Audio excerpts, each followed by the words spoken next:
What's the story, everyone? Welcome back to Gaelic Games Fan TV. I'm joined here by Matthew Hurley from the Gaelic Statsman page. We're here, obviously, to review all the weekend's GA action. Certainly plenty to discuss across various different club championships. Definitely a weekend for shocks, thrills, spills, and absolutely everything. We're chatting a bit about off air there. You had so many big teams this weekend who got knocked out of various club championships. The likes of Dunloy and Antrim, Kilmacud Crokes in Dublin. In hurling, you had St. Finbars who were gone as well. Strokestown and Roscommon won the championship last year. Now they're relegated. You also had Westport and Mayo who got knocked out as well. So, yeah, we have a lot to discuss. Obviously, we're discussing some other sort of GA news and stories. Obviously, Ger Brennan joining Louth. We'll be discussing the split season discussion. Certainly a lot of chat, obviously, around that at the moment as well. And certainly a few other bits and bobs to discuss as well. So, Matthew, first of all, how's life? It's been a while since I think I had you on the channel, maybe a couple of months. So, or at least yourself, by yourself. So, how's life anyway, and how's things in the real capital, as you call it? Yeah, I'm not in the real capital at the moment, Aaron. I mean, well, I'm going to college in Limerick, and I'm living in Tipperary at the moment during the week. So, you could argue I'm a county person at the moment. Yeah, but all the tip is grand. In Limerick, it's fine as well. A bit of a hectic few weeks with college and things like that. And just while I'm on the podcast, if anybody wants to view the Limerick Voice sports page or news page or whatever you want around Limerick, view it this year, because to find your students in Limerick journalism, UL are doing their final year projects there. So definitely, it's worth a shout. There'll be a podcast out soon as well with sports and news and everything like that. And I'm hoping to be on some of those episodes as well. So, yeah, view it if you can, if you haven't already. 100%. Yeah, nice little plug there. So make sure to go and check that out when everyone gets a chance. And yeah, make sure people, anyone who's tuning in, hit the like button, all that stuff. Subscribe if you haven't already. You know the drill. Boy, now Keane says here, great to see Na Fianna beat the defending champs Kilmacud Crokes and reach another senior Dublin Championship semi-final. The Moby Road side can go all the way. Absolutely, and that was even without Donald Burke as well. So Na Fianna, like they've a huge amount of like underage players there as well. They've been building something really, and to be honest, like they probably should have won it, a couple of years ago. They were probably the better team last season as well. But look, fair play. They've got, they obviously went and beat Kilmacud Crokes. Coola have been beaten on the other side as well. So it does feel like we'll get the semi-final teams up in a moment. But in terms of the teams that are left, it does feel like Na Fianna are more than on their way now to finally breaking that duck in the Dublin Hurling Championship. Definitely so, yeah. And even when I see the results, I know Kilmacud did well against Ballyhale last season, and they've done well over the past few seasons, winning 2 Dublin championships in a row. And you were thinking they're going to go for a double again with football and hurling. But to be honest, like Na Fianna have nearly had their number for years. Like you look at Na Fianna's players, I think Sean Curry in the corner is a player I'm really a fan of over the last few seasons. Donald Burke, as you said there, what a player he is for Na Fianna to have. And by matter of interest, so I haven't checked the teams there on Scorpio, but they still have Liam Rush today, Na Fianna. Na Fianna, no, they don't. So pretty sure they don't. Or at least he wasn't involved anyway, from what I've seen. But to be fair, like they did have AJ Murphy, like, and he scored a hat trick. It was a tremendous performance from him. And even with some of the players that Na Fianna have been missing, like it is really impressive, to be fair, that they've been able to go all the way and come through a stern test in Kilmacud Crokes. And I suppose like it's interesting, you've got Lucan Sarsfields and St. Vincent's who both topped their groups. But funny enough, like Na Fianna and Ballyboden probably going in as 2 of the favourites. Like St. Vincent's v Ballyboden, Lucan Sarsfields versus Na Fianna. So that'll be 2 cracking semi-finals in 2 weeks' time. Was there anything else that stood out for you, like off the get-go, in terms of club championships, or any sort of stories or headlines that you saw that really sort of, I don't know, maybe captured your attention? Probably really I've been watching over the weekend, because I'm living in those 3 counties, starting off with Limerick, Patrick Swell and Doon got through. Patrick Swell, I think Argalan, it was reverberated online, scored a brilliant goal for Patrick Swell. And actually, I've been seeing in match reports for the papers in Limerick, I could see actually why Patrick Swell don't necessarily win too much Limerick championships. I actually found out Aaron Gallan plays full forward for them. And usually with other clubs around the country, they play their main man centre forward. And I actually don't know why Patrick Swell do that, but they got through the test. I think he had Muggers at the weekend, 4-17 to 117. Brilliant result for them. And Doon, very good results in beating, I think it was Ballybrown they beat, or it was one of the two anyway, with Patrick Swell and do, but I see Adam English scored 1-5 from midfield, and he's definitely a guy for Limerick to definitely look at. Like, he's been a young player for throughout the years. He's a big guy to come off the bench, and you just wonder, is it time for him to start now? You look at Cathal O'Neill there at Limerick. Like, Limerick have some brilliant talent come through, and he's no exception. Adam English, what a player he is. In the Tipperary semi-finals, the game live at RT, obviously on Saturday, Third of Sars is getting through against Lockport Castletown. Yeah, a bit of a comfortable game from what I was hearing from Third of Sarsfields. They've been probably my pick for the Tipperary Championship ever since I seen them against Barcelona. I think they've been very driven. Paddy Barr is their manager now. They seem to be favourites going to the final. Kildangan beat Tumavara. The other side, I think, was 230 to 221. That's kind of a scoreline. But Kildangan won very comfortably there as well. So it should be a very interesting final. Kildangan, I think, won the Tip Championship in 2020, last one at then. And Third of Sarsfields last one around 2018, 2019. So Third of Sarsfields would definitely want to get back up on the horse. But even probably the story around Tip really is, if Third of Sarsfields get out of Tipperary, they could really do damage in Munster because they have the players to do so. Paddy Creedon in the full forward line, Dennis Marr. I know Paddy Marr isn't there anymore, but he's a very good motivator to have in the team. You've Rhoda Marr full back. So they have very good players all across the field there. And in the Cork semi-finals, two surprises really. Emo Kelly against Sarsfields. I thought Emo Kelly would beat Sarsfields really out the gate. Look at their performance against Douglas in the quarterfinals. But they were 3 points up going to injury time. Sarsfields get a fluky free and then get a goal at the end. There was brilliant scenes. Sarsfields getting that goal, and they actually won in extra time, 123 to 25 points. Actually, Cathal McCarthy from quarterback scored 5 points in extra time. That's nearly a story of the club weekend. Very good performance from him. And you thought the shocks were done in Cork, but St. Finbarr's got beaten. And I see you said St. Finbarr's would win the Cork Hurling Championship. I said it to be fair as well. But they got beaten at the weekend. They got beaten by Middleton by 117 to 18 points. Brilliant result for Middleton. And to be honest, looking at the game, Middleton just wanted it more. They wanted it more than the Bars. And the Bars were probably just a bit complacent like they were in the football last season against Nemo. Hopefully they won't be, for their sake, in the football next week against Castlehaven. But they definitely were in the hurling, and Middleton took advantage of that. Conor Lehan scored 9 points. He's definitely good for his club, and he definitely proved it at the weekend. What's weird about this actually is Sarsfields and Middleton in the Cork final. Last year, 2 of those sides didn't even make it out of the group stage.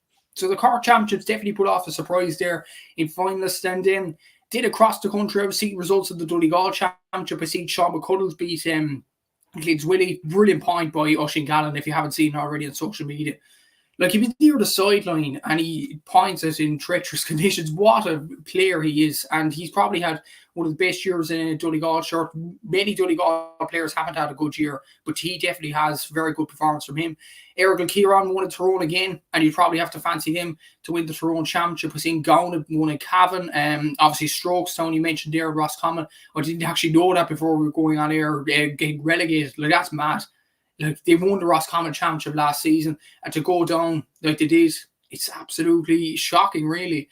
And in Mayo, Westport losing to Bravey. On the face of it, it's not really a surprise. Like, Bravey have some excellent players, but Westport, the county champions, you would have expected them to take up another step. But Bravey, Ian O'Shea, Seamus O'Shea, all the O'Sheas, they definitely bowed on into the next round. Like, Castlebar Mitchell's had a good win over Ballintower, I think it was, over the weekend. So the Mayo Championship is definitely opening up. I think not more big Charlestown as well. So the Mayo Championship is definitely opening up.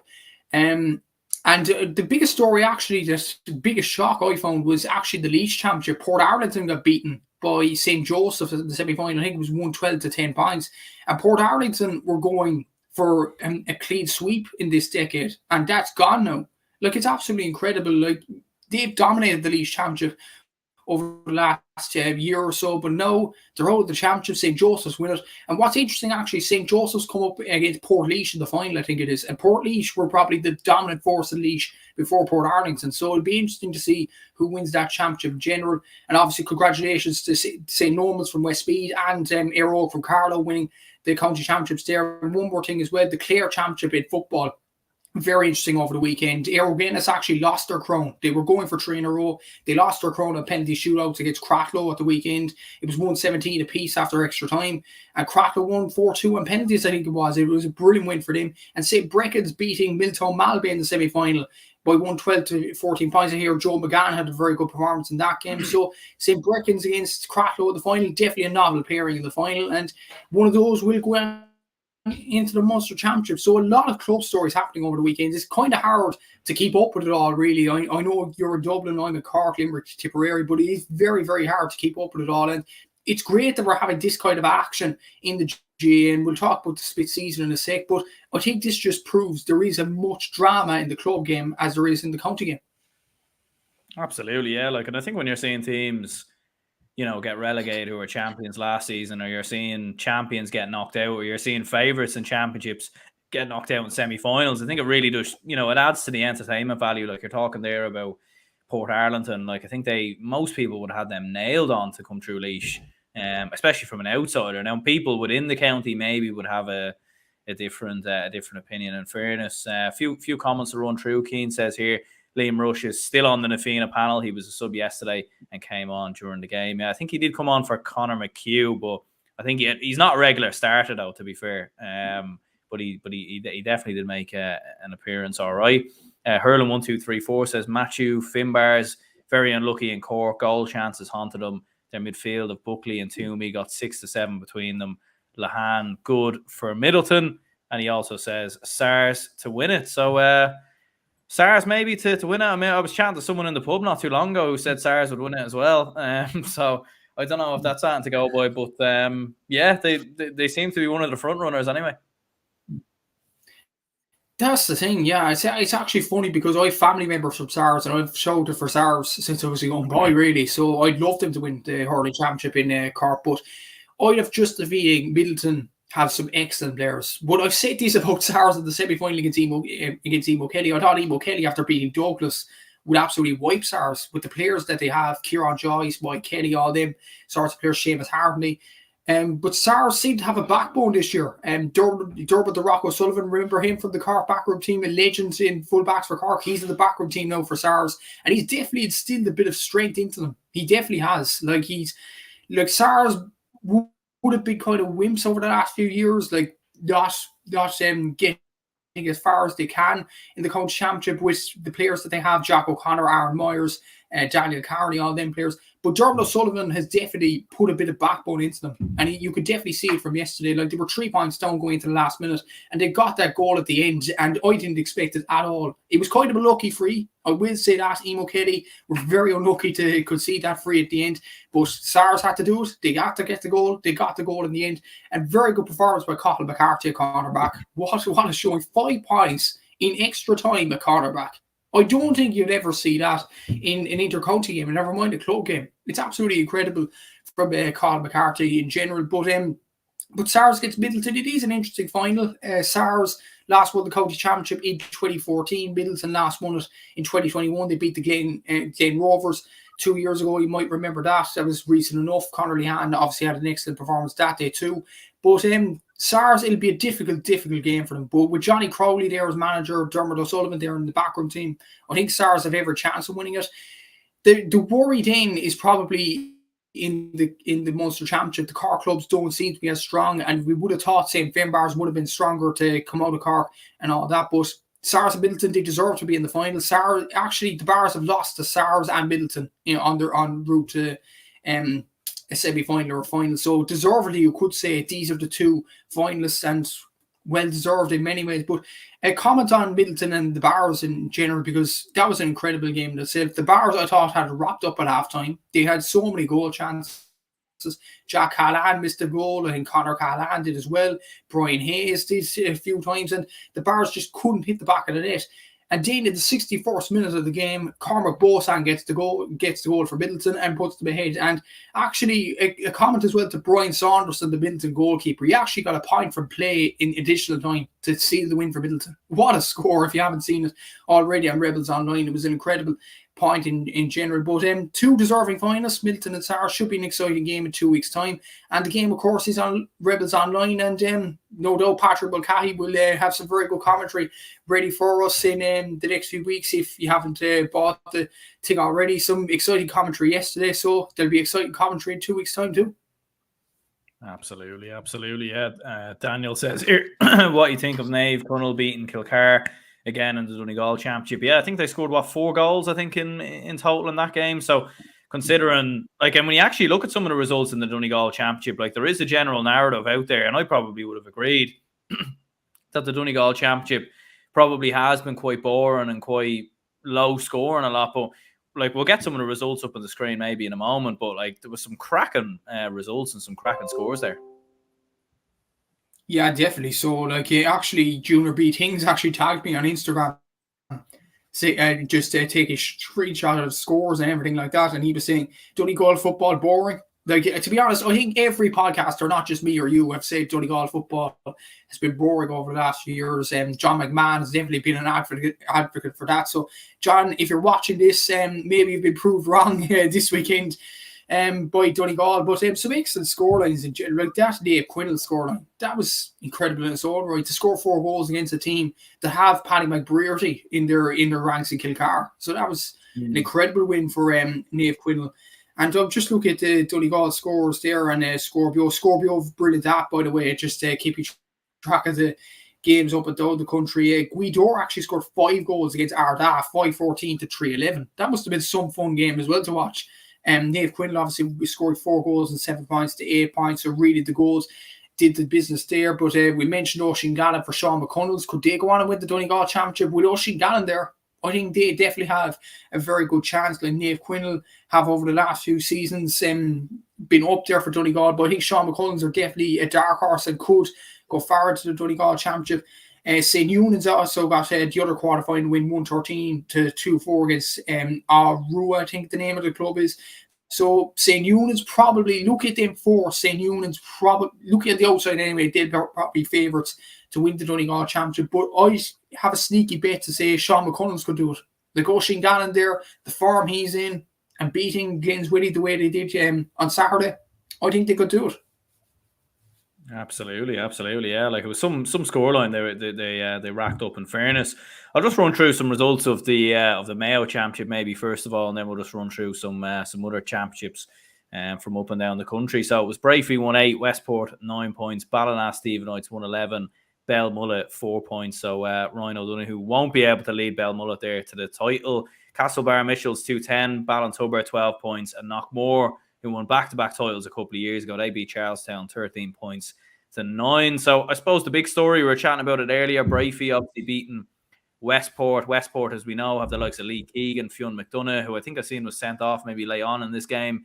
They also have, Owen McLaughlin obviously in their ranks, a huge amount of players. But Bravery, to be fair, it's mad to think, like, I don't think, I'll need to double check this, but I don't think they've ever won the Mayo Club Championship. And when you look at the players that they have, Aidan O'Shea, they've all the O'Sheas, obviously Shamey O'Shea, Conor O'Shea, and of course Matthew Rowan's in there as well, Rob Henley. Like, there's some amount of players, and to be fair, I'm surprised this game wasn't even on TV. Like, it was a big game in the Mayo Championship between the two sides. And big result in the end for Bravery turning over Westport. Jeez, for some reason I thought that was on TV. What was the game on TV other than Westmeath? I'm just curious now. That was, maybe it was on TV actually. I'll have to double check, but it wasn't. Sorry, it was on Mayo GA TV. No. My bad. I checked it here on Scorpio there. Tipperary semi-final, I think it was on TV. To be honest, I actually don't know, because when the games are shown, I was like, there was nothing really that jumped out, and I was like, that's quite enticing. But I can tell you actually, the Tipperary Championship wasn't shown on TV. It was shown on Clubber.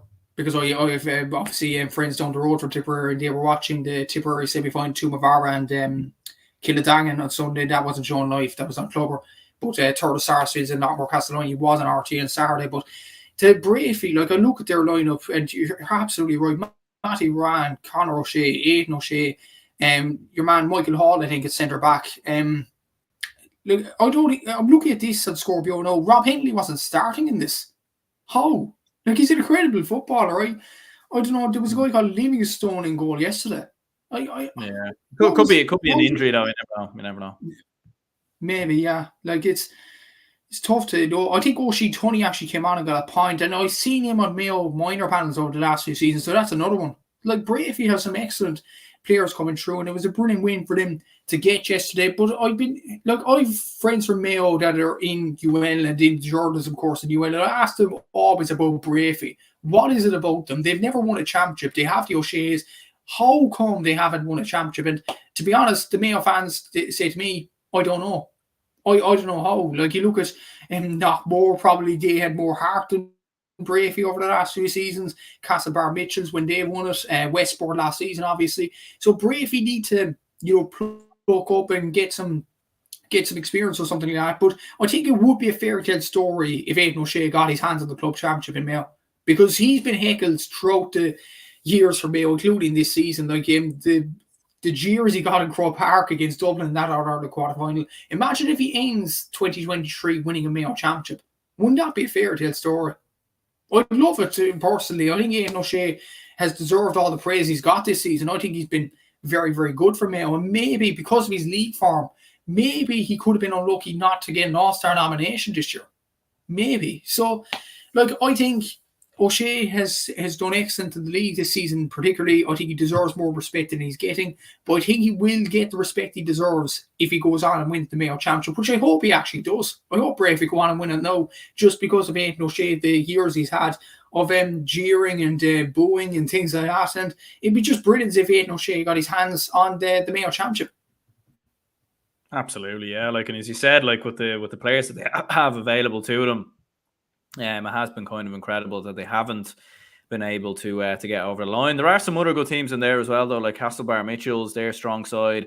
Ballina, Stephenites, they've been knocking on the door, obviously, in the last couple of seasons as well. And I think they might have been my pick maybe earlier in the season to actually go and win it. But then Knockmore at the same time, obviously back-to-back Mayo champions. So, like, they're going to take some beating as well. Obviously, under new management, I think now as well. Obviously, with Ray Dempsey, who obviously went to Limerick. Obviously, he's not their manager anymore either. But be interesting to see how they get on. But yeah, it's going to be two cracking semi-finals. Haven't seen the semi-final draw for that yet, to be perfectly honest. So I'm not entirely sure who is playing who, but it should be interesting to see.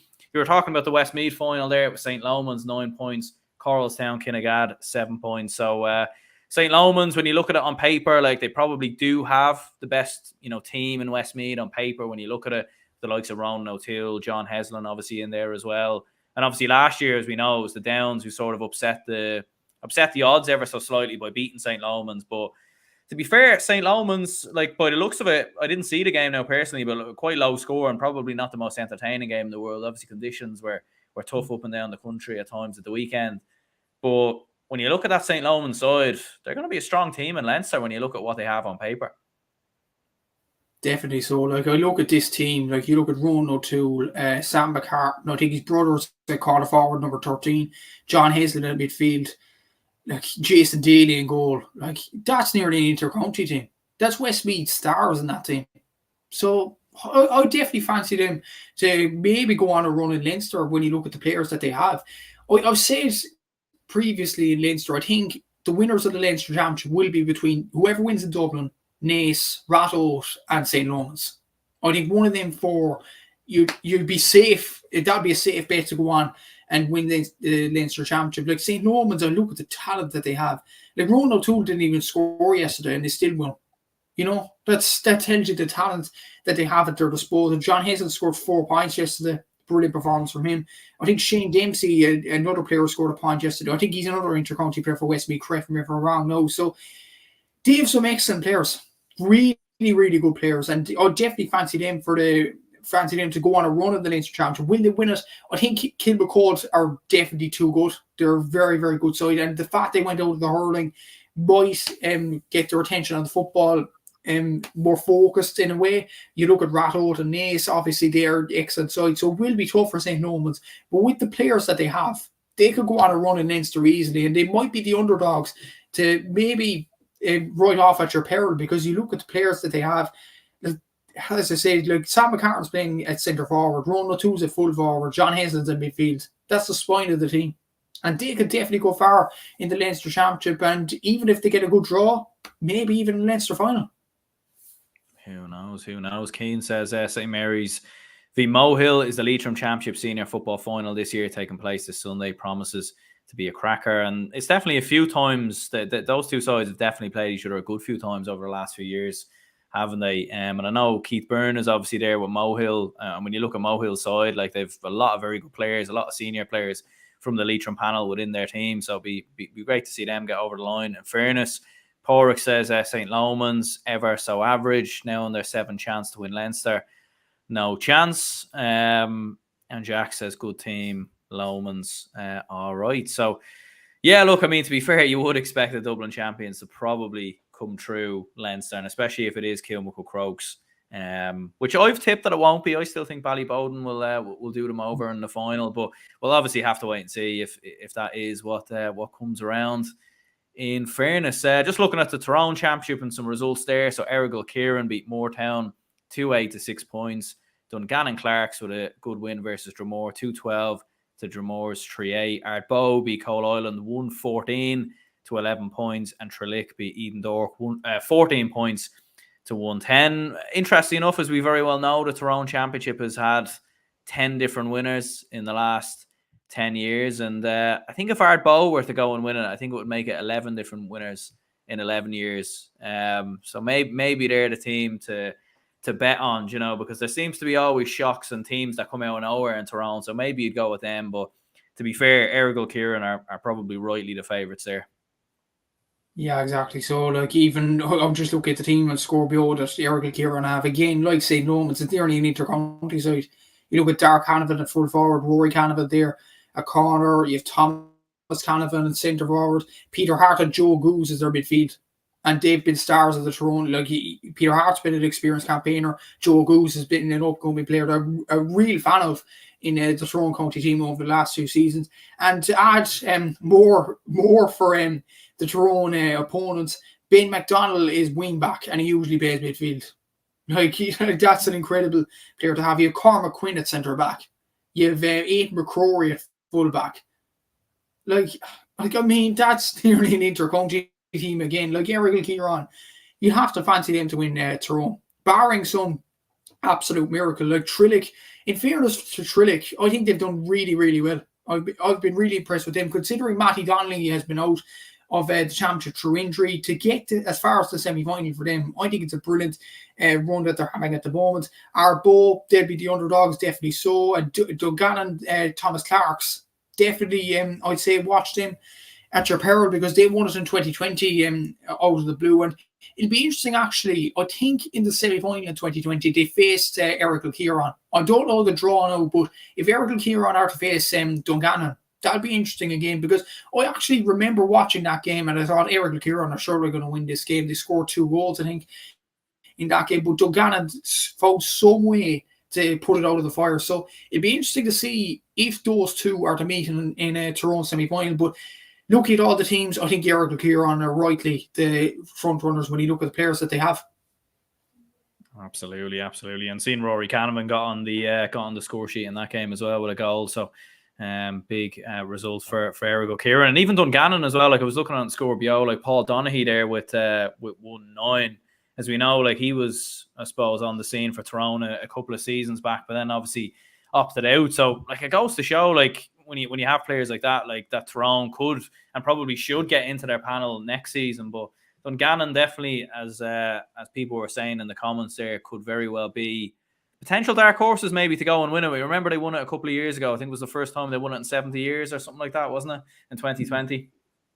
Yeah, I think it was. Yeah, there was massive celebrations. The thing I actually remember about it was something related to COVID, of course, because the Dungannon crowd were storming the pitch, and there was a huge uproar in Northern Ireland and the Republic of Ireland on COVID restrictions and things like that. That was the thing I remember.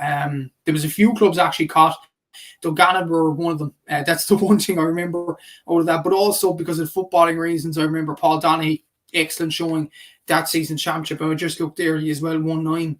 Like, I just wonder if Tyrone kept him and kept him happy. Look, I actually remember in 2021, early on in the league, he hit some ridiculous tallies against, I think it was in Division 1 anyway, the Alliance League. They got on to win the All-Ireland with Paul Donaghy in the squad. And you just wonder what could have been if Paul Donaghy actually, was kept on by the Tyrone management team. What could he have achieved? And it looks like he's doing well for Dungannon while concentrating at the club. So, like, if he was in the Tyrone panel, I imagine he'd be one of the front runners to start for Tyrone.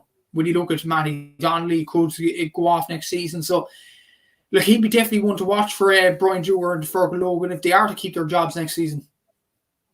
Absolutely, yeah. Like, and that's the thing. Like, especially at underage level as well. Like, there's plenty of good footballers in Tyrone, but for whatever reason, they just can't seem to get them into the panel. Looking at the two semi-finals in Clare, St. Brecken's 112, St. Joseph's, Milltown Malby 14 points, and Aero Guinness 117, Cratloe 117, but Cratloe managed to get the job done on penalties. So big story there for Cratloe. Like, Aero Guinness were chasing 3 in a row, I think it was, in Clare. We've obviously seen them come through Clare in the last couple of seasons. They've been fairly competitive in Munster as well, in fairness. But some result there for Cratloe. Brilliant result, yeah. To beat Aero Guinness the way they did, like, when you look at Aero Guinness's team, Gavin Cooney, Mark McInerney, Iki Mugawaru, Darren O'Neill, like, that's nearly a Manus Doherty, a cornerback. Like, that's the bulk of the Clare team. And for Cratloe to go on and beat them, like, Podge Collins had a very good performance with 3 points. His brother Sean scoring 4 points from centre forward. O'Hanlon for midfield getting the goal there. But they actually got 2 black cards and a red from T. Rooney at number 12. So for Cratloe to come back and have a man sent off and to go on and win the game on penalties. And I've seen the scenes, like, someone actually sent it to me on Instagram, that video, and I actually shared it on my page. And it was jubilant scenes for Cratloe to go on and win it. And the quality of the Clare semi-finals, from what I was hearing anyway, and from looking at the scorelines, were absolutely incredible. Both semi-finals actually went to extra time, but both were absolutely dramatic. And both probably pulled off a shock result. Like, Cratloe, you wouldn't have expected them to beat Aero Guinness. St. Brecken's, you certainly wouldn't have seen beating St. Joseph's Milltown Malby. Like, you look at St. Joseph's Milltown Malby's team, like Looney in midfield, like you Flanagan at wing back. I think Shane O'Brien in goal is a very good goalkeeper. Cormac Murray, I've been hearing good things about him at full forward. Scored 5 points. I think Conor Cleary, I don't know where Owen Cleary actually was. If Conor Cleary was playing. Was he injured? I actually don't know.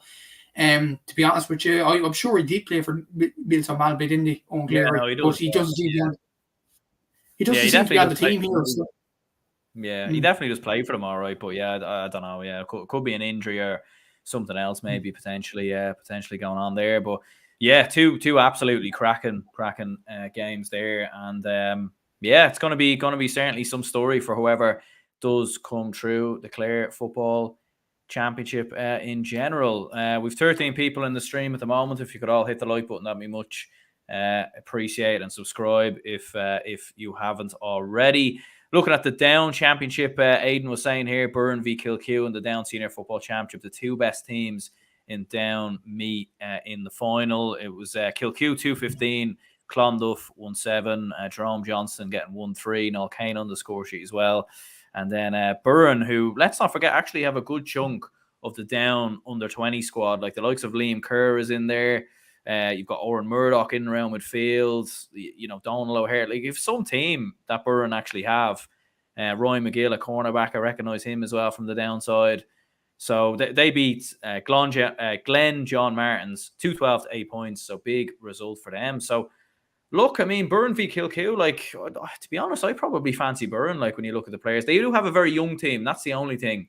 Maybe Kilcue haven't been there and done it consistently. Obviously, I think they might be bidding for 6 or 7 in a row in Down at the moment. So they probably will be the favourites. But Burren have got a strong team, and they're definitely cooking something at the moment.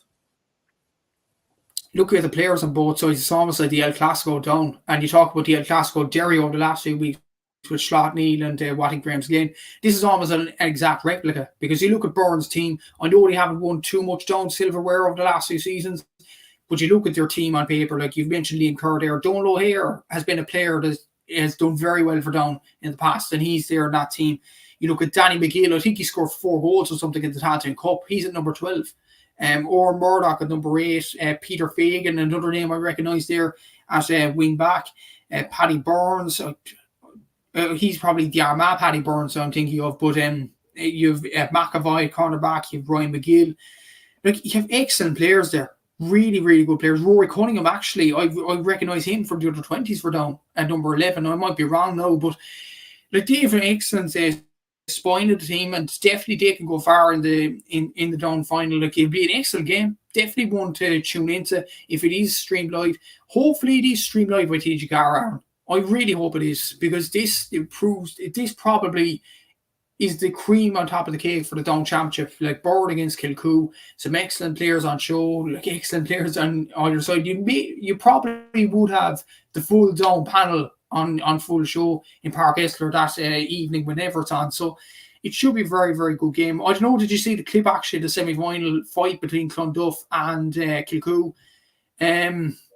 Yeah, to be honest, like, the opinions on that, like, Clonduff were probably, to be honest, I think by the looks of things anyway, I think Clonduff were probably asking for it. Like, Kilcoo have been synonymous over the last few seasons for pulling fights and things like that, pulling punches. But in this instance, like, Clonduff were definitely looking for it, and you should just move on, maybe ban a few Clonduff players because of that. But yeah, we should probably just focus on the final that is on hand with Burn and Kilcoo, because it's 2 evenly matched sides, two excellent sides, and should be an excellent game. Absolutely. Yeah, T says here, Blessington knocked St. Patrick's out on Saturday. So yeah, the Wicklow champions were beaten at the weekend as well. So a big result there for Blessington. And another champion that was beat was in Laois, who Port Arlington lost to St. Joseph's 112 to 10 points. Port Laois also getting a big victory as well, 115 to 3-6 to Grange Cullen. So yeah, big result there for in the Laois Championship. Port Arlington being knocked out by St. Joseph's. So yeah, like, as we were saying earlier, like, Port Arlington were really building something in Laois. They were winning that championship quite comfortably. So big result there. Huge result. I didn't expect this to come, really. I thought Port Arlington, like yourself, I thought they'd walk the Laois Championship this season. But St. Joseph's, they like to prove us wrong. What a result for them. It's probably the shock of the weekend, to be honest with you. I know it's a small championship, the Laois Championship, but when I looked at that scoreline, genuinely, I had to rub my eyes. I thought I was dreaming. Like, Port Arlington getting beaten by 5 points against St. Joseph's. It's incredible, really, and well done to everybody in St. Joseph's for going on and winning that game. But look at Port Laois's team here. See if they have any standout players. Kieran Lillis in midfield, an excellent player for the Laois team over the last few seasons. Kevin Swain scored 2 points at number 10. He's been on the Laois panel, I think, for the Tailteann Cup. D. Larkin, this guy scored 1-2. So David Steele at centre back. They do have some excellent players at Port Laois. Maybe not as much as Port Arlington, but to be honest, I think they'll go in as favourites in the Laois final. But St. Joseph's, they like to pull off a shock. Could they do it again? Like, it's going to be difficult for Port Laois definitely to go on and win this game, considering what St. Joseph's did to Port Arlington. And one thing that Port Laois can't do is keep their eye off the ball. 100%. I suppose we'll move on to some other sort of breaking news that's obviously happened live on the stream. And we were going to discuss it anyway, because it was pretty certain that it was going to happen. And that is Ger Brennan has come to Louth. He has been announced as the Louth senior football manager on a 2-year term with the option of a third, as you'll see on screen there, announced by Louth GA themselves. So kind of disappointed that Derry GA didn't announce it, considering Louth announced that Derry's manager. But it does say here he's joined by Niall Moyna, James McCartan, David White, James Downey, and Paul O'Flynn. So as we were chatting off air there, like, James McCartan, that's some backroom team there from a Louth perspective. And what do you think about this one, Ger Brennan? Like, he obviously doesn't have senior inter-county management. He's been involved with Kildare. He's been involved with Wicklow as well. I think he's been involved with Bray Emmets in the past couple of years. He's been involved with a few different teams, but this is a big job for him, and some shoes to fill. And Mickey Hart. Huge. It really is a big job for Ger Brennan. But he does have his coaching badges over the last few seasons. He's been involved in clubs down through the years. So he definitely probably is the right man to get in terms of a kind of a rookie to get in. Like it's a tough one, really, because you look at Andy Ward at Leitrim, hasn't worked out. Paul Joyce has worked out at Galway. So it's kind of 50-50 to see what Ger Brennan could do. But I'm really intrigued at what he's brought in the backroom team over the last while or so. Noel Moyna, I've been a real fan of him over the last few seasons. Like he's been in the St. Vincent's backroom team. He's big into data and psychology and things like that, and he will definitely be very good for the Louth players, I'd imagine. James McCarthy is an interesting one. Like he basically got beaten by Down, I think, last season for Conor Laverty. So it'd be interesting to see him come back in. Like obviously he's an All-Ireland finalist, so maybe it's a stroke of luck for Down to get in. And people have been talking over the last week or so about Mickey Graham coming in and giving Andy Moore a hand. Maybe it's the same thing with Louth. Maybe James McCarthy has come in to give Ger Brennan a bit of a hand here. But Ger Brennan, All-Ireland champion in 2011 and 2013. I don't think he was part of the 15 team, but 2 All-Ireland still is an excellent, collection of All-Ireland medals there. So he's definitely the right man to come in and, do well at Louth. I don't think he'll do as well as Mickey Hart, though. Like, Mickey Hart is an unbelievable coach, and he's one of the most legendary coaches in the history of the game. The main challenge for Ger Brennan, though, is to keep Louth in Division 2.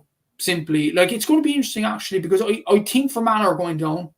So it's going to be between Louth and Cavan to stay up. And who do you know? It's 2 rookie managers in Raymond Galligan and Ger Brennan. Should be very interesting, actually, to see who stays up in Division 2 next season. And it's kind of a unique situation, isn't it, Aaron, that 2 rookie managers are in charge of a team of teams that are so close to each other in the Allianz League. Yeah, and they're not far away from each other geographically speaking as well, Louth and Cavan. So like it is going to be interesting, all right. Like, and to be fair, I still think Meath could potentially be thereabouts, potentially in a relegation battle. But you probably would because you hate them, I'd say, Aaron. Well, there's a bit of favoritism, maybe, that way. But at the same time, I do look. I think I know they won the Tailteann Cup and everything else. And to be fair, I don't think they will get relegated. I will say that, but I think they could still be potentially in the mix. Maybe Kildare could be in the mix as well. Who knows? We'll see. We'll see what happens. But look, Louth, I think it's going to be a tough job for Ger Brennan, to be honest with you, just because taking over from Mickey Hart, what he built. Like, the fact that they got to 3rd last season, got to a Leinster final, like, they can't really have a better season than what they've had. Do you know that way? Like, don't get me wrong, they could go to if they go into the Tailteann Cup, maybe they go on a run in that and maybe they could possibly get to a final or win that. But it is going to be a tough job. Look, it's going to be tough because Mickey Hart would have, you're talking about going from the most experienced manager that there is to an absolute rookie. Do you know what I mean? As you said, like in someone who hasn't managed at inter-county level. I know Ger Brennan's been there and, he was obviously there when Dublin won the All-Ireland in 2011, 2013. He's meant to be, quite one of the biggest sort of leaders within the team. But it's a big job. It's a big job. And I do think it's different from managing, he's been managing big clubs in Wicklow. He's been managing in Kildare. It's going to be different going to Louth. And look, hopefully from a Dublin perspective, it works out because, as a Dublin man, I want to see as many Dublin managers do as well as possible. But I do think it'll be a tough job for him, though. Should be a very tough job. And probably the main aim for Ger Brennan, like they've reached the Leinster final already with Mickey Hart last season. So I don't think getting a pummeling off Dublin and Croke Park will be a main aim for Ger Brennan. I think the main thing is to stay up in Division 2 and achieve Sam Maguire next season. And if you're in the Tailteann Cup, go on and win it. Because Louth definitely have the capabilities. When you look at Sam Mulroy, the brilliant player that he is, he's one of the best players in the country, in my opinion, anyway. If you get Kieran Downey firing, Conor Early, like Conor Early's had the experience of playing in the Dublin Championship with the Fianna this season. So what good has that done to him moving back to the Louth panel? So like, they definitely have potential in the Louth team to do okay in the Division 2. I just feel like it's going to be a straight up battle between them and Cavan to stay up. I don't see Kildare and Meath getting dragged in, to be honest with you, Aaron. I know you have Dublin biases and all that, but if you're saying Kildare and Meath are going to get dragged in, like you have to mention Cork to get dragged in as well, and I don't think that's going to happen. So, like, I would say Louth and Cavan are probably the two that are aiming to avoid relegation from Division 2. It's going to be a very, very close call, and it's going to be interesting actually to see. You have James McCartan in the backroom team for Louth. You have Eamon Murray in the backroom team for Cavan. You have also Stephen O'Neill in the backroom team for Cavan. You have Niall Moyne in the backroom team for Louth. It's going to be interesting. It really is going to be interesting to see them come up and pit their wits against each other. And I'm all for it. That should be an exciting game. I'm actually not sure where it would be. Brett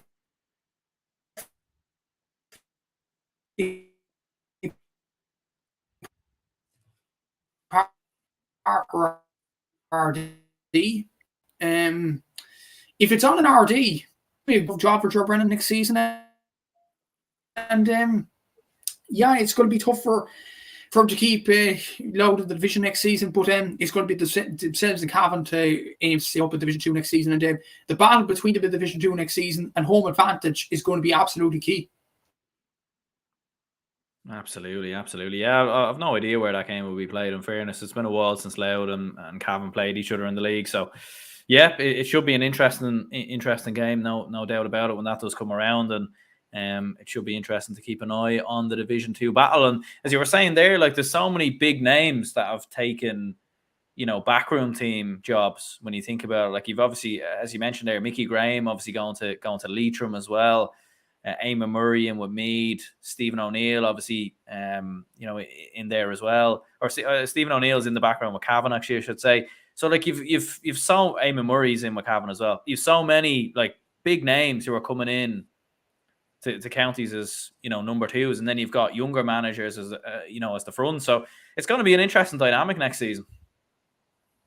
It really is, and we were mentioning off air there that Paddy Taddy's in the backroom team for Kerry, Kevin Walsh in the backroom team for Cork, Oshie McConville has been rumoured. That was Tom Mill, sorry about that, but you have, I think, Ciara Donaghy's in the backroom team for Armagh. I think Conor Gilligan's going into the backroom team again next season.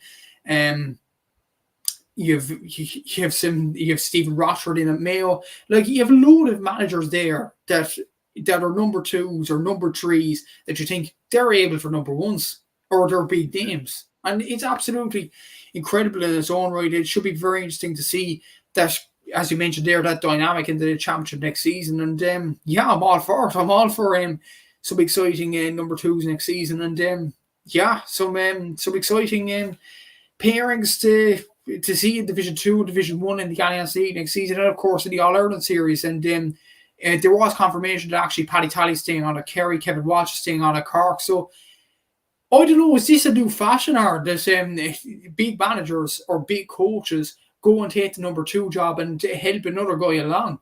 I don't know what it is about it. It's the new fashion, but to be honest, I'm all for it because it means more managers in the game. There's 32 counties. If you have excellent number 2s in all the counties, you have 64 very good managers. So that is absolutely brilliant in fairness in terms of entertainment, in terms of media. And I'm all for it for next season. Absolutely. Yeah, no, it does seem to be a common trend, all right. And as you said there, like you could list off a number of, assistant managers or backroom team personnel, and you could distribute them to a number of different counties throughout, the country in terms of managers. So, it is quite interesting. TJ Reid, seriously, one skillful hurler. The line ball he scored to release Dixborough's grip was unreal, says this person here. Yeah, it was some result for Ballyhale. They were definitely, it was the game that was live on TG Cahir at the weekend. They were definitely pushed to their pin of their collar. I didn't see the game now, but I was seeing that Ballyhale got a player sent off quite late on, and Dixborough sort of had them on the back foot. So Ballyhale just about survived. I mean, that would have been some shock if they potentially went.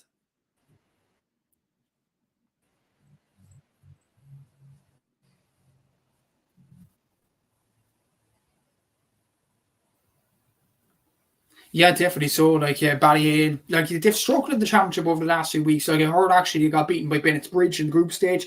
I know a fella for Bennett's Bridge anyway, and he was talking about the game and things like that. He's actually a player for Bennett's Bridge. So they actually beat Ballyhale a few weeks ago. I think they drew against James Stephens as well in the group stage, Ballyhale. So they've taken a while to move into the championship over the last few weeks. And when they've moved into the championship, they started to click. So it's going to be interesting to see how Ballyhale do. From what I was hearing, actually, I'm like yourself, I didn't watch the game yesterday, but I was talking to the fellas that actually watched the game, and they thought Dicksboro were very, very unlucky to lose it. And Ballyhale, they definitely showed grit about them. TJ Reid, exceptional hurler, obviously. Owen Cody you have as well. Joey Hole. Like, you have excellent players at Ballyhale, and like some excellent players all over the field. So maybe it's not a surprise that they keep pulling it out of the bag. And maybe with these club sides, that they have these excellent players and they have the temperament to win a Kilkenny championship like they have over the last few seasons. Maybe they have the luxury to kind of go easy in the group stage and maybe go and, keep going into the quarterfinals, into the semi, going into the long grass very, very quietly, and then pounce once the final comes. And that's what Ballyhale are planning to do this season. And they're doing it absolutely expertly this time around. But I will say a bit of a warning for Ballyhale. St. Finbarrs were kind of doing that in Cork this year. They were going in under the long grass. They were performing poorly and things like that. And they eventually, it caught up to them losing to Middleton. It's caught up with loads of other club sides, Port Arns and Laois as well. So maybe Ballyhale in that sense have to be very, very careful about their next opponent. I'm actually not sure of the draw of the Kilkenny semi-finals, but if they are to play at Bennett's Bridge or I actually don't know who's in the semi-finals. I'd imagine James Stephens would be thereabouts. If they were to play one of them teams, maybe like Ballyhale need to watch their step a small bit. But they do have exceptional players. They can turn it on. But the thing is, they need to start getting very, very good performances, starting from now, really, because the semi-final stage is crunch time in any club championship. Yeah, like, and we've seen even in Dublin, like, to be fair, Kilmacud Crokes and Nafina didn't win either one of those two groups, and Nafina were actually quite sloppy at times throughout the group stages. And even though I backed them to win it earlier in the year, like, they've been missing Donald Burke and a few other, few players missing here and there, I wasn't too sure that they would have it in them to potentially go and beat Crokes and go on a run. But now that they have beaten them, you just don't know. And that's the thing. Once it gets to the knockout stages, we've seen even with Dublin in the Inter-County Championship this year, once it gets to the knockout stages, I think it's a totally different ball game altogether, especially for the big teams. I suppose maybe another bit of a chat on the split season and everything else. Like, I've seen plenty of tweets and plenty of discussion, obviously, in the past week or so, or past few weeks, really, about not just the split season, but obviously the demand of inter-county football, the demand of inter-county hurling, the club scene. We've seen, a lot of big players obviously opt out in the last couple of seasons, and even already this season, you've got Austin Gleeson, who's made himself unavailable for next season for Waterford. And it does seem to be a common trend at the moment that maybe we're sort of in a results. And interesting enough, I was actually chatting to Kildare footballer Kevin Feely earlier today. There'll be an interview out later in the week in regards to that, but even he was saying that it does seem like the sport has been, it's very much a results-driven business at the moment. It's all focused on results. It's not really focused on fun or entertainment. I think that's reflected as a fan, because when we're watching a lot of these games, they're low scoring, they're not entertaining, and everything else. And obviously for players, that can't be fun or that can't be entertaining either. So it does seem to be a common trend at the minute that maybe, the GA really needs to look at it, because if we start losing a lot of our, and we're seeing a lot of our big players being lost to rugby, being lost to Aussie rules, soccer, like all through the years. And, if it keeps happening, who knows where the GA could go. So it's definitely something they need to look at, in my opinion, and sooner rather than later. Definitely so, but I'd still be a fan of the split season because of the coverage it gives the clubs. Like, I know there's the argument that it's not in the news and things like that, and it always isn't, because the club championship is not as spread by RT and TG Car as much as it should be. Like, for example, RT actually showed their first club game last week. It was a brilliant game, Kilmacud Crokes against Ballymun Kickhams, but that was the first game, and we're in October now, and that was last week. That's not good enough from RT. Simply not good enough. I'd be questioning. I know players are saying that there's no structure and things like that, but I'd be questioning why the media aren't promoting the club championships as much as they should. Really, because RT don't do it at all. Like, that's where everybody can play. Like, inter-county, there's about not even 5% of GA players play inter-county, have the privilege to play inter-county football or hurling. And with club, 100% of players play. So why aren't they given exposure as they should be? That's my issue on that. In fairness to outlets like Clubber, like Dublin GA TV on YouTube, like Rebels Online, they're giving the club players a lot of respect. But I just feel TG Carr are doing the same. And fair play to TG Carr. They're the saving grace for the GA in fairness to them. But I just feel like RT are just not doing enough. Simply not doing enough. RT might use the excuse, yes, the Rugby World Cup is here. Fair play to the Irish rugby team. And I've been watching the games over the last few weeks. And it's been brilliant winning against South Africa. And hopefully they'll win against Scotland now again next Saturday and go through to play New Zealand. But why can't RT Sport put GA games on an RT YouTube channel or the RT News channel or the RT Player? Why? It'll spread the game a lot more. It will get more gate receipts and things like that into games.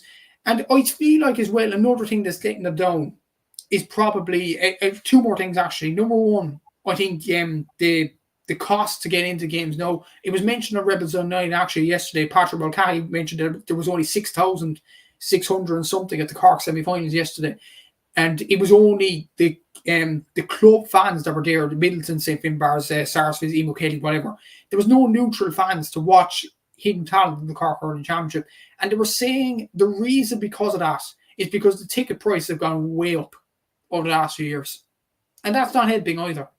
With the cost of diesel, with the housing crisis, that's not helping either with all the costs. And another thing as well, and maybe this is why Austin Gleeson retires, the GA calendar. I said this to Seamus Brady in last week's show. I've said this in the last few years. GA players are not robots. They're not going to recover instantly. Like, you have an incident, and this is a very, very good example in Dublin. Paddy Spall was playing in an All-Ireland final, scoring a goal against Kerry. He was on top of the world. But then 2 weeks later, he plays for Ballymun. What happens? Pulls his hamstring. Why is that? He plays too much games throughout the whole year. David Clifford, we mentioned him on Clay and your own channel, obviously, on my own channel, Gaelic Games as well. David Clifford has played football non-stop for the whole year. He literally had to cancel his holiday in Mauritius last year to play for Foss in the club championship. And he went into the Allianz League as early as February this season. Like, where's the break? Seriously. Like, it's just, I think the players, like, a lot of people expect more out of amateur players, and that's not good enough either. The players should have sufficient amount of rest.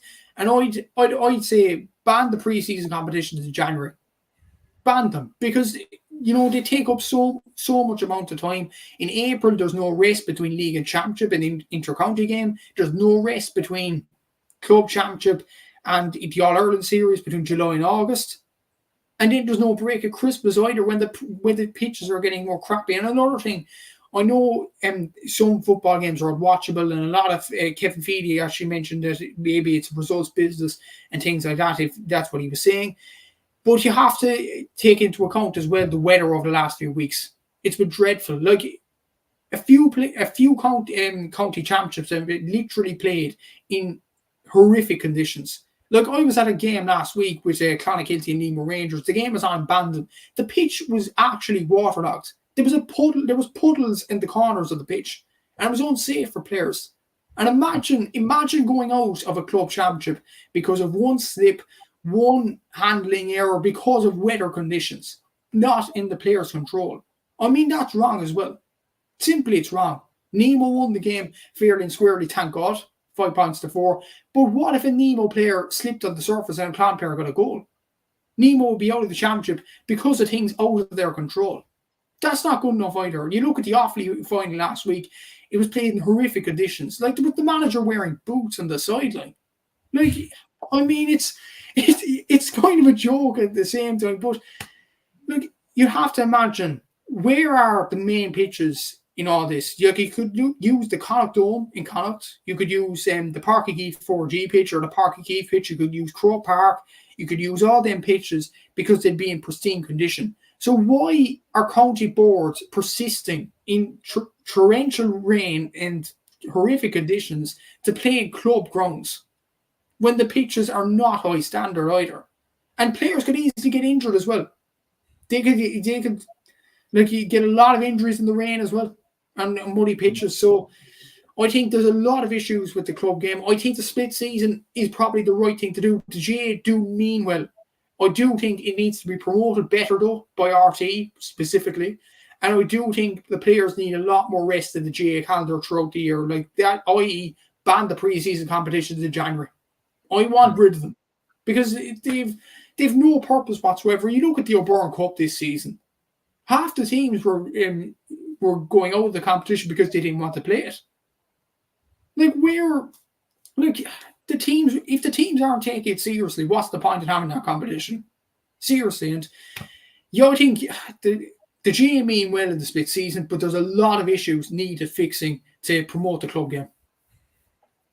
Yeah, absolutely. I'd agree as well. Like, and I think that's the problem. Like, I think when it comes to club championships, I think there's a lot of people who would be interested in specific games or watching games and everything else, especially on a Saturday evening or even look on Sunday. Like even this on Sunday, just gone yesterday, there really wasn't anything else sporting wise on to, some big games there, some big club games that could have been on. I know TG Caher had their games on, but like if these games are just promoted better, if they were seen better, if they were promoted better on social media, highlights distributed out, I think it would, the interest would grow and more people would have a look. Because even when I speak to the fellow Dublin fans and everything else, and I asked them, have you been keeping up with the Dublin Championship and everything else, and they'll say, yeah, I've followed the odd game here and there, but it's just, it'd be nice if I could see some highlights instead of just having to watch an entire game to know what's happened. Do you know that way? And I think that's the thing in general is that, just, and I know on social media, on Instagram, to be fair,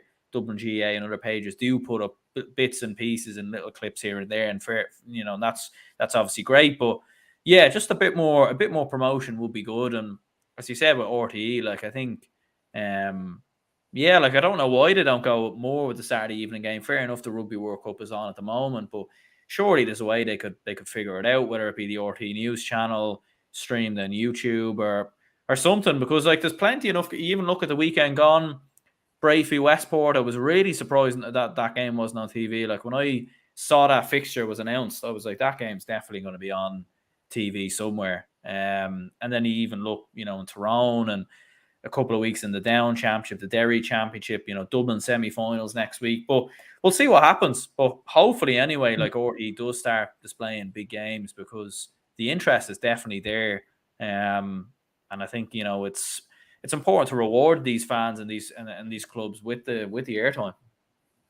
One thing I wanted to bring up in general in this podcast as well, I think people banning not showing clips and things like that. I've been gone on to asking to take clips down of let's say like even clips about Johnny. I said Johnny Doyle scored again. There was a brilliant clip by what's his name, the Mead and Kildare, Robert Cox, that's his name, on social media. He put up a clip of Johnny Doyle scoring a brilliant point for Allenwood. You even have a clip of Oisin Gallen scoring that point for Sean McCullins over the weekend. That's brilliant content.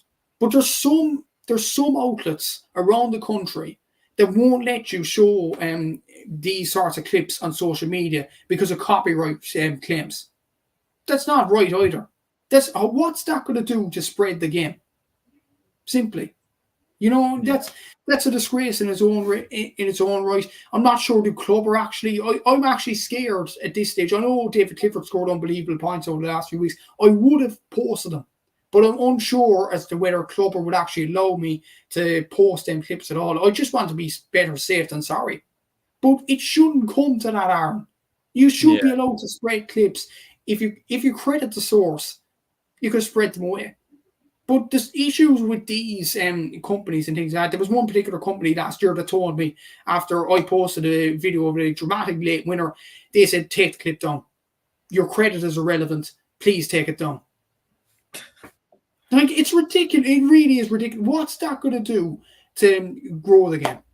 Seriously. Like, the inter-county game is growing and things like that, but the club game isn't. And the reason is some outlets aren't willing to cooperate with pages on Instagram and Twitter and all that. We're only trying to spread the game and a load of companies up and down the country, they're not allowing us to show clips and things like that, and that's wrong as well. It really is wrong. But that's all I have to say on that. Maybe that's an issue that the GA should fix as well.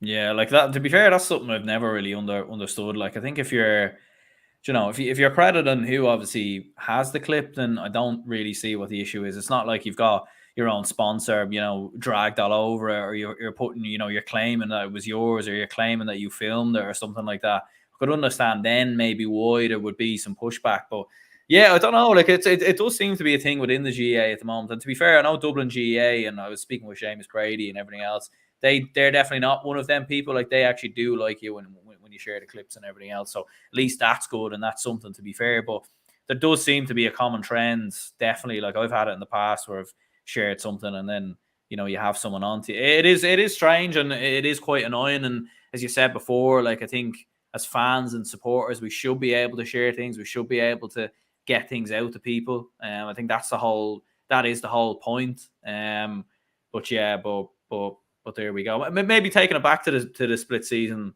in general, you're all in favor for it anyway, and you wouldn't. Maybe the only tweaks you'd make is just get rid of preseason competitions. Definitely so, and just more respect for the players.